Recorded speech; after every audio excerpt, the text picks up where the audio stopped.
Hello guys, welcome back to my channel and thank you for watching.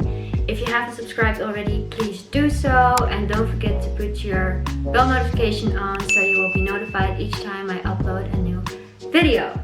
So today I want to talk about something interesting, our environment, because there's many good things happening within ourselves and around us, but what's happening inside of us usually is also a result of what is happening outside of us.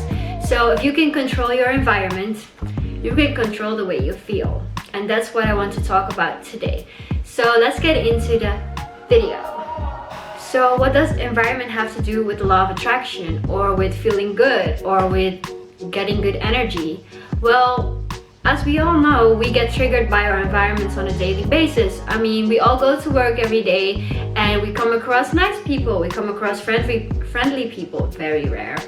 And we come across very negative people, very grumpy people, very sleepy people, very people you don't want to run into. And this is an example of your environment, because if somebody says something mean to you, it can make your whole mood just messed up. And that's why it's so important to control as much as you can your environment. So in my previous videos, I talked about being positive and using this bubble metaphor to protect yourself from people who say mean or hurtful things. And that's one thing that you can do, and I recommend to everyone to find a way for you to not get touched or hurt by everything people say to you, because sometimes it does happen without you even noticing it, and that's when it's affecting you and affecting the results that you get in your life, because your energy within, it's not aligned, it's not on a good vibe. So first thing, your environment is the place where you live. What does it look like? Does it give you positive energy? Does it give you a good, safe feeling? Does it give you happiness? Or what kind of vibe is there when you come into your room?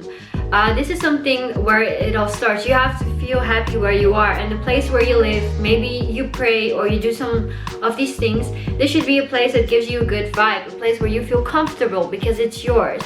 And I do recommend to tidy up your place, because your mind is a reflection of what's going on outside. So if your house is a mess, it will be a mess here as well, and this will cause some mental obstruction for you to obtain your desires, even though you wouldn't think that there would be a direct relationship between these two. I mean, you're probably like, what does the way my room look has to do with my mind or with what I'm manifesting? Well, I mean, you are what you do, so if you make a mess, then your head's a mess probably. And on an unsubconscious level, this mess is translating into your mind and therefore causing obstructions with your desires. So it's not something that you notice like directly, but it is happening.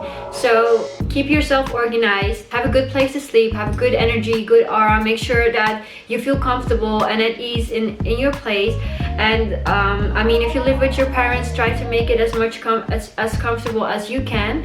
Yeah, the more organized you are, the easier it will be for you to manifest things or to get close to your desires.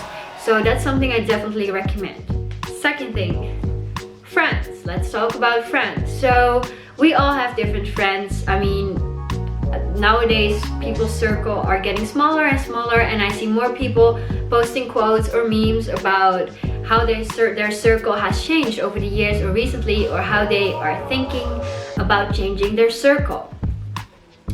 And it's logical, because as much as we keep changing, our circle observes what we are doing and they see that we are going through new phases. And some people might be happy for you, other people might not be happy, other people might stop you because they feel insecure about what you are doing and they don't want you to succeed, because then they will feel bad about themselves.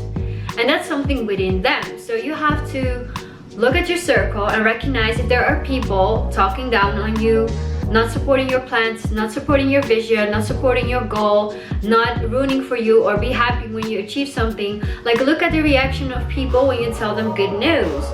Is it very neutral? They don't congratulate you, or they don't even show a single smile? Like, are those people really happy for you? Should they be considered your friend? And I know a lot about friends and changing, and I've experienced a lot of things. And I know what you guys are thinking right now. Yes, but I know this person for almost 10 years. We went to high school together. We played soccer together. Our mom and dad are best friends. We've been hanging out since we were babies. Well, listen, I don't care. Because you know what? People change. People change. Get it in your head. The baby that you know from 20 years ago, it's not the same person, right? I mean, babies are innocent. They don't know anything. They don't judge. They just experience. When you're in high school, you're going through the same thing together. When you're playing soccer, you're playing the same sport, so you have something that connects you.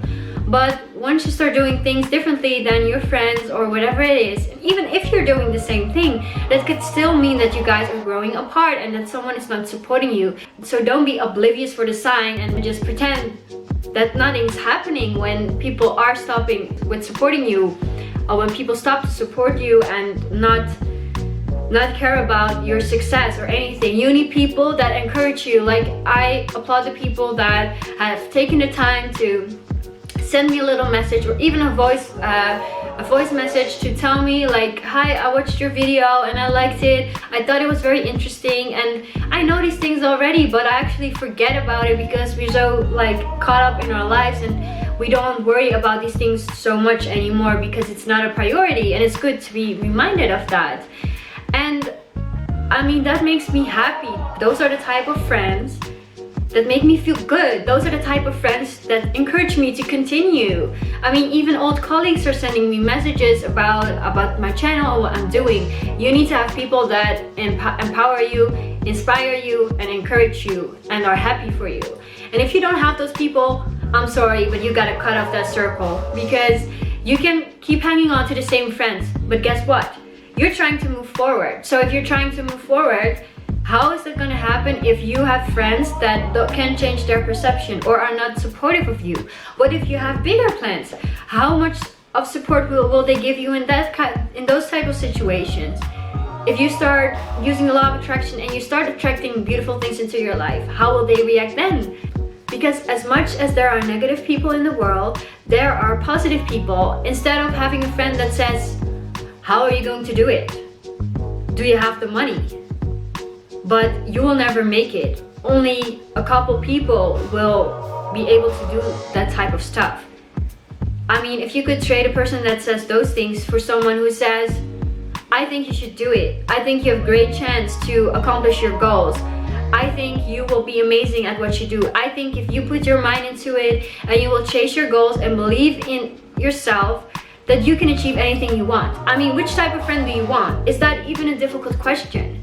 So I understand that letting go and releasing things of our lives is difficult because we're human and we are happy with the things that we're used to and we don't want to let go of them. But what if you're here right now, at this point in your life, and you try to get here? That's another position. That's like moving forward. But what happens if you have all these people around you that say things to keep you in this place? Oh yes, but no, just keep doing what you do. Don't change your job. This job is good. It pays good. You have good colleagues. Nothing to complain. But nothing to complain doesn't mean that you can move forward and make progress in your life. So once you start changing, I mean, these people will like try to pull you back maybe and say like, oh, what are you doing? Like, are you really changing your job? Are you really going to do something totally different than what you studied for? Or I don't know, whatever it might be. And that's just people trying to enter fear into your mind. But you have to be strong. And that's why I said create a bubble, create a wall. I don't know what you want to create. Create something, even if it's like in your mind, to remind yourself that you live your life for you and that you have to accomplish your goals and that other people don't live with the results that you get. So if you have a goal and you really want to go for it, just go for it. Like, one of the best assets you can have in this time, I think, is to be stubborn. Because you know what's the thing with people who are stubborn? They don't care. You can tell them anything you want and they will still do it. And yes, I'm that type of person. Like 20 people can tell me, no Shanna, don't do it. And what will I do? I will do it, because you know what? I don't care about your opinion. I care about your advice. I care about you looking out for me. I care about you advising me. But if I have a plan in my head, and I told myself and I promised myself that I will achieve this goal, then I will go for it. I don't care how many million people will tell me don't do this. Because if I think about something and I know that I truly want it, there is nobody that can talk me out of it. And that's the mindset you should have. Don't be influenced so much by people. Don't be worried by what other people think. I mean, okay, so they have an opinion, and then what? You will be awake at night because of other people's opinion, or you will be awake at night because you don't pursue your dreams, because you're thinking about the dream or the goal, but you're not executing it, you're not taking action. I think that's worse than what other people think. And that's the thing I think about when I try to make a decision, like what's important, what's not, and is it worth it for me? But I don't take into consideration what other people might think of it, unless these people are involved within the decision, of course, and it will affect them. But if I make decisions on my own, is what I'm talking about for myself, I mean, there will always be people that will tell you, what if it goes wrong? What if you don't make it? What if, yeah, but what if I do make it? What if nothing goes wrong? What if I will live the best life I've ever lived? Hello, can we start seeing the bright side of things? Because it is there, but people are trying to think so much in a way of limiting themselves. Like we're limiting everything that we do, like even going to the grocery store. We don't want to go to a grocery store that we don't know, because we're like, I don't know, I can't find the pasta there. Like really, is that really your problem? That's why you don't go to another grocery store? You don't know where the juices are? Seriously? I mean, if you cannot even make little decisions to step out of your comfort zone, how will you ever achieve a big goal? You know, so I think it's very important that you start making little decisions that help you to get out of your comfort zone. So yes, take the bike a day instead of the car. Go to another grocery store instead of the one that you always go to. Talk to new people. I mean, help someone if you can. Just try to do new things, and once this becomes a habit for you, it's easy for you to achieve your goal. And what I said, step out of the comfort zone and move towards your goal, and you will start caring less and less about what people say. I mean, you will hear it, and sometimes it's okay if you think about it and if you are reminded of consequences, but don't let it make you doubt yourself, because there's only one person that can make you doubt yourself, and that's you. But it's only if you let people get to you, because most of the time it's not people trying to look out for you, it's people trying to hold you back. And that's the thing you have to realize or recognize within your circle, even if it's like friends or family. I know family you cannot get rid of, like your born family will always be with you, but there are many people that have some family members that don't support them and are not looking out for them in a good way, and it's hard to talk to those people. But just keep your distance then if you know that you don't get along with certain people. Just arrange your life in a way that it's the most convenient for you, and that it's set up for you to achieve your goals and what you want. So next time you think about your goals or your plans or your dreams, don't tell yourself, what if I don't make it? Tell yourself, what if I do make it? Thank you for watching this video. I hope you liked it. Please subscribe if you haven't already, and put on your bell notifications to be notified each time I upload a new video. And let's get into the next one.